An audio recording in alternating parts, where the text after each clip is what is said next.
राध्या से बदला लेने के लिए दादी 11 ब्राह्मण को खाना खिलाने का साजिश करती है और उस साजिश में राध्या फंस जाती है। दादी को जब पता चलता है कि राध्या किचन में इंडक्शन चूल्हे पर खाना पका करके सभी ब्राह्मण को खिलाने वाली है, तो वह राध्या पर बहुत ज्यादा गुस्सा हो जाती है और बोलने लगती है, राध्या, अब तुम ये क्या करने वाली थी? हमसे इतना बड़ा पाप और इतना बड़ा अनर्थ कैसे करवा सकती हो? क्या तुम्हें नहीं पता है? और तुम्हारे घर वालों ने क्या तुम्हें संस्कार नहीं सिखाया है कि ब्राह्मण को और पुरखों को इंडक्शन पर का खाना नहीं खिलाया जाता है?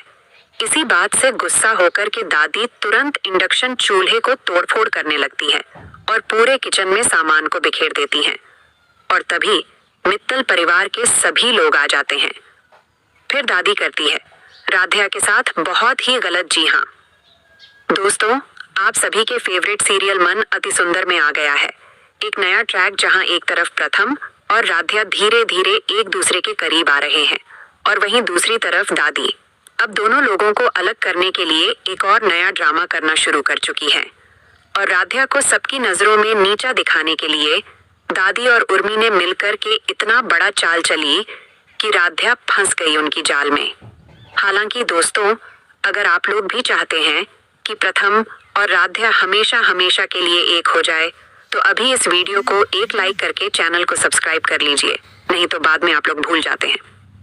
दोस्तों, आज की सुबह बिल्कुल अलग थी। घर का माहौल वैसे तो हमेशा की तरह शांत था, मगर किचन से आती खुशबू कुछ और ही कहानी सुना रही थी। पर असली कहानी तो रात से ही शुरू हो चुकी थी। कल शाम जब एकता भाभी ने ऐलान किया कि वह मायके जा रही हैं और रजनी की तबीयत भी ठीक नहीं है, वहीं मामी भी घर से बाहर किसी काम से निकल गई थी, तब घर का पूरा बोझ अनायास ही राध्या के कंधों पर आ गया। अब सोचिए, जरा जो लड़की किचन में झांकना भी पसंद नहीं करती, उसे अचानक सबके लिए नाश्ता बनाना पड़े। शुरू में तो राध्या थोड़ी घबरा गई थी, लेकिन फिर उसे ख्याल आया कि यह मौका है सबको दिखाने का कि वह सिर्फ बहू नंबर 1 का खिताब जीतने वाली नहीं, बल्कि घर की जिम्मेदारियों को भी निभा सकती है। रात को जब सब अपने अपने कमरों में सो गए, तब राध्या ने धीरे धीरे अपनी वह खास रेसिपी डायरी निकाली जो उसकी माँ ने शादी के वक्त दी थी। उसमें इतने स्वादिष्ट व्यंजन लिखे थे कि किसी का भी मन ललचा जाए। राध्या पन्ने पलटती रही और सोचती रही कि कौन कौन सी डिश बनाए ताकि सब दंग रह जाए। आखिरकार उसने ठान लिया, कल सुबह नाश्ते में सिर्फ एक डिश नहीं बल्कि पूरा मिनी फीस्ट होगा। साबूदाने की खिचड़ी, पोहा, आलू के पराठे और सूजी का उपमा, यही चारों चीजें वो बनाएगी। सुबह होते ही जब पूरा घर अभी सपनों में डूबा था, राध्या चुपचाप उठ गई। उसने अलार्म भी नहीं लगाया था, क्योंकि दादी अगर जाग जाती तो सरप्राइज खत्म हो जाता। वो धीरे धीरे किचन की ओर बढ़ी और सबसे पहले इंडक्शन कुक टॉप निकाला। हाँ, वही इंडक्शन जो प्रथम ने उसे गिफ्ट किया था, क्योंकि राध्या को आग से बहुत डर लगता था। सबसे पहले उसने साबूदाने की खिचड़ी बनाई। रात भर भीगे हुए साबूदाने को जब उसने प्याज, हरी मिर्च और मूंगफली के तड़के में डाला तो खुशबू ने पूरी किचन भर दी। राध्या खुद हैरान थी कि इतना आसान था और वह अब तक क्यों डरती रही। फिर उसने पोहा बनाया। करी पत्ते, हल्दी और नींबू का मेल ऐसा था कि जैसे पूरा घर नींद से जाग जाए। अब आई सबसे मुश्किल बारी आलू के पराठों की।